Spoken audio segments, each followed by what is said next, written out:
राम राम भाइयों, आज है मेरे 75 वार्ड का 81वां दिन और सुबह सुबह मैं पहुंच गया था आज भाइयों के पास ग्राउंड में वर्कआउट करने। सबसे पहले हम लोगों ने लगाई लॉन्ग जंप, फिर मैं निकल गया था रनिंग करने। 600 मीटर की दौड़ लगाने के बाद फिर मैं मारता हूँ ढेकड़ी, और ढेकड़ी कंप्लीट करने के बाद फिर मैंने लगाए सपाटे। और भाई मैंने आज सपाटे की गिनती भी नहीं की, पता नहीं कितने लगाए हैं। और सपाटे कंप्लीट करने के बाद फिर हम तीनों भाई लगाने लग जाते हैं पुशअप कंप्लीट करने के बाद, और लास्ट में तीनों भाई मेंढक चाल चलने के बाद मैं कर देता हूँ अपना वर्कआउट खत्म। और फिर निकल गया था मैं सुबह सुबह कुछ काम से घूमने। गाड़ी में चल चल कर हो जाता हूँ परेशान। फिर रास्ते में लौटते हुए मैंने किए प्रभु के आरती के दर्शन। इसके बाद दर्शन कर कर आ जाता हूँ घर और फिर बैठ जाता हूँ सप्ताह जी पढ़ने।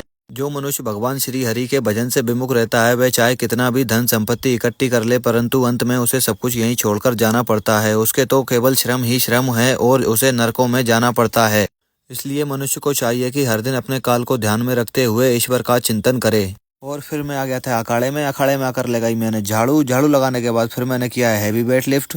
फिर घुमाई 50 बार गदा, 50 बार गदा घुमाने के बाद फिर घुमाई 50 बार इससे बड़ी वाली गदा।